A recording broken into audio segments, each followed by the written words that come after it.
Hey guys, it's Dave, and this is my life in movies tag video.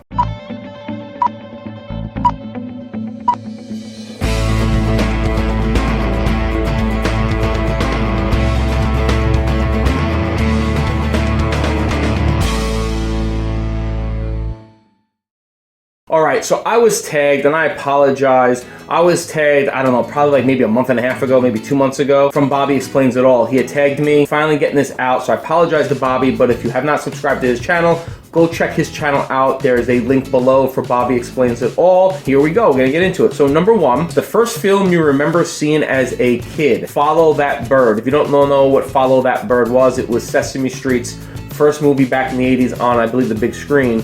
And it was about Big Bird leaves Sesame Street and ends up getting kidnapped, and they paint him blue, and he's sad, and the Sesame Street crew have to get him. This is Sesame Street before Elmo, so there is no Elmo in this movie. I remember watching this, and I remember it having an effect on me. So I remember seeing Big Bird painted blue and sad. I remember feeling like as a kid, making me feel like really sad for Big Bird, and I was very upset. And I was a big Sesame Street fan. I used to watch it all the time.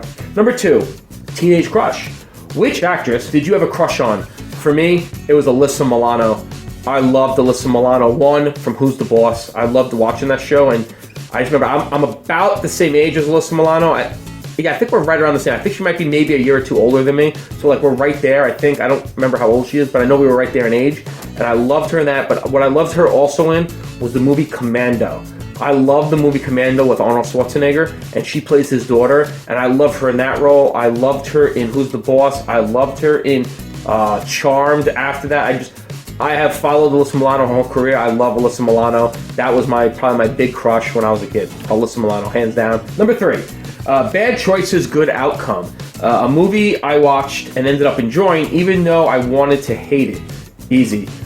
Freddy Got Fingered. When Tom Green got really big, it was like in the mid-90s, especially here in this. I know he's from Canada, but I know here in like the States, he got really big in like the mid-90s area, right around there, mid-90s, late 90s. I loved Tom Green. I used to watch his show on MTV. I liked his little clips. I liked his stuff. And I remember going to see the movie, and every critic was just ripping it apart. And me and my friends, I think Kathy and I were dating at the time. I think we were dating. We went to see it, and we all went into it expecting to see like a big pile of dog shit. But actually, it was really fun. Like I still quote that movie to this day. Like out of nowhere, I'll just be like, "Daddy, would you like some sausage?" You know, there's certain. And I remember my friends and I would die and laugh and watching this movie. And I remember there were people in the movie theater getting up and walking out. People walking out of that movie. My friends and I were there cracking up. I think Kathy even was laughing, getting grossed out at some points. But it was just like, you watch it now. It's so bad. It's funny. It's like super funny, but horrible. When you think about the plot of the movie, the overall scheme of that movie in the realm of cinema, it's horrible, but it's awesome. Freddy Got Fingered. Love that movie. Number four, first date. When you went on your first date, what movie did you see? First date with Kathy is easy for me to remember. It was The Emperor's New Groove, the Disney movie. And it was funny because we are big Disney nuts, big Disney fans. But that was not the movie we were supposed to see the night we went on our first date. We were going to go see Castaway with Tom Hanks. Well, I'm dating our relationship. I think that was about 2000, 2001. We went to go see Castaway, but we were late and we missed the last showing. And we were there, we had about 15 minutes before the next showing of a movie, and the only movie they had left was In Emperor's New Groove, which is odd because it was late at night and it's a Disney movie, and they usually don't have cartoons going that late, but they did. So we went, saw that, checked it out, liked it, own it now on Blu-ray, the kids like it, and it's kind of like funny now that we're so into Disney, we love Disney so much, and I grew up a Disney fan, so did she. It is fitting that would be our first date.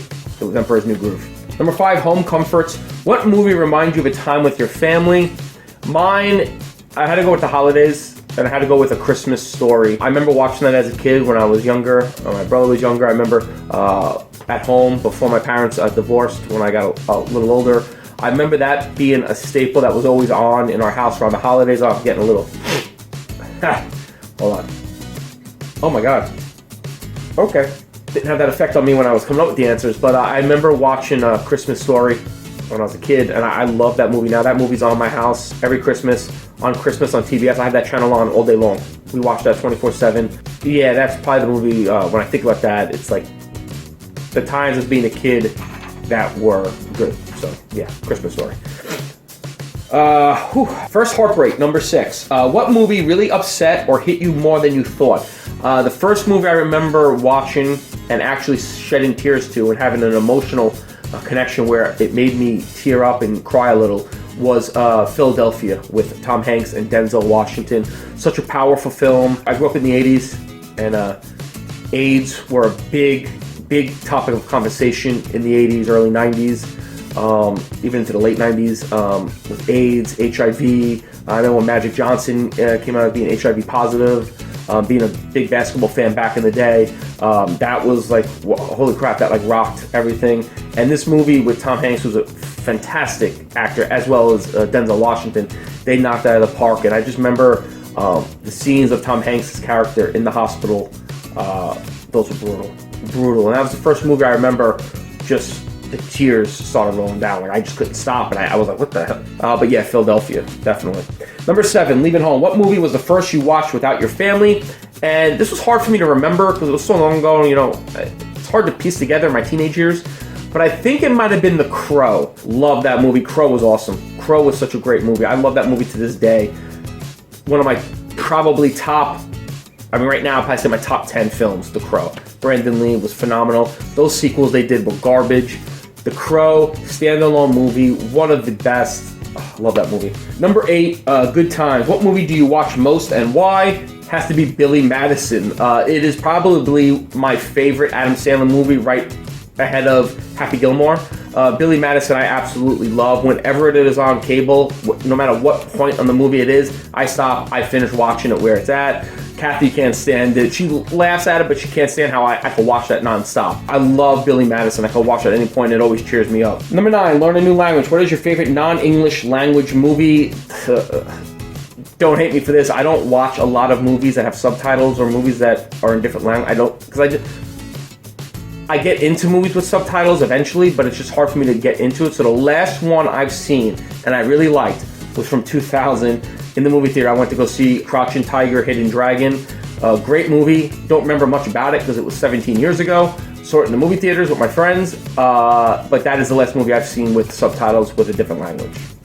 Number 10, Can't Leave the Sofa. What series on TV got you hooked? I picked the comedy show that got me hooked into comedy and like I could watch nonstop. And same with drama. So I'll go with the comedy first. Married with Children. Absolutely. Married with Children to this day still cracks me up. When that show first came out, that related more to me and like my childhood than something like The Brady Bunch or The Partridge Family. Drama series, the first series I remember watching as a drama that got me hooked was Dawson's Creek. Back the WB back in the late 90s. I remember just rushing home to watch that when I was right out of high school into college. I loved Dawson's Creek. Loved that show. Watched it up until the minute it ended. And funny little tidbit about that is that my sister-in-law hates that I like that show because she actually went to college with James Van Der Beek, and apparently he was a little bit of a dick. Number 11, Sick Day. What movie do you watch if you don't feel well to cheer you up? The Jerk. If you've never seen The Jerk or never even heard of it, look up The Jerk with Steve Martin. Rent it, borrow it from your library, go out and buy it on Blu-ray. I guarantee you will not be disappointed. It is one of the funniest movies. It would not probably be allowed today with some of their humor and some of the political correctness. It would not probably be allowed to be made today the way it is. But it is one of the funniest movies. I watch that to this day. I still crack up. I gotta get Kathy to watch it. She has never watched it. She's not a huge Steve Martin fan, but I gotta get her to watch it because it is one of the all-time classic best comedies ever. Oh, go check it out. The Jerk. That's what I'm going to say. And let me know what you thought. If you go watch it, let me know what you thought honestly in the comment section. Number 12, look into the future. What movies are you looking forward to seeing? There are 2. I cannot wait to see the new Spider-Man Homecoming. I'm a huge Spider-Man fan. And the other one is Stephen King's It. I know I rant a lot about not wanting remakes, but I am curious to see this Stephen King's It remake. I've been seeing the trailers. It looks kind of interesting. It's got me interested in checking it out. Number 13, If Only. What old movie do you want to see remade? I am not a big fan of rebooting or remaking series or shows or movies that did not need to be touched. Like when they rebooted Nightmare on Elm Street. There was no need for that. This movie I picked is a classic horror movie from the 80s. I have it written down, 1983. It is, I don't know if some people might know, some people might not. Some big horror fans might know this movie. It's called Nightmares. It was like a movie with different, it was an anthology, I guess they would call it, with like different little snippets of different parts of movies. And they had, the biggest one I remember is the Battle of the Bishop, or Bishop Battle or something like that, with Emilio Estevez, where he's like playing the video game and he's so good at it, and then he gets like sucked into it. Then there's one with the rat, and then there's another one, I don't know, I haven't seen it in so long, but I would like to see that remade with today's technology and it being, I think it's a cult classic, like favorite. I don't think it was like a big blockbuster hit, at least I don't think so. So that I would like to see redone. Question 14, end of the road. What 3 films do you think you will always enjoy watching? That's easy. 1, I said it earlier, Billy Madison. I will always love watching that. Just a funny movie. You don't have to think too much about it. You just laugh. Adam Sandler at his best. And number 2, I mentioned this movie earlier, Commando. That is one of my favorite Arnold Schwarzenegger movies. Commando is I mean, that's another one that if it's on TV, I'll sit there and watch it wherever it is. I love Commando, just love the action. Arnold Schwarzenegger is awesome. And then number 3 is my favorite all-time movie. It's The Shining. I absolutely love this movie. Jack Nicholson at his best. Stanley Kubrick, great storyteller, great director, and cinematography was great. Just a great movie. I love The Shining. I could watch that 24/7, 365 days a year. I would never get bored. And I read the book. I personally like the movie better than the book. So those are my 3 movies: The Shining, Commando, and Billy Madison. Let me know what you thought of my life in movies. I know this has been out there for a while now, so I don't know who's been tagged, who hasn't. So what I'm gonna say is I tag whoever wants to do it. Just do it. If you want to do it, and then tag me in it, on social media or something that you did it. Let me know. I'll promote it for you. I'll shoot it out there on my social media for you. Again, I know it's been a while. I apologize to Bobby over at Bobby Explains It All. Sorry it took me so long. Let me know what you thought in the comments section below. Hit up the red subscribe button if you haven't done so already. If you are subscribed, hit the little bell notification. You can follow me on Facebook, Twitter, and Instagram at Everyday Geek TV. Thanks, guys. I'll catch you on the next one. Adios.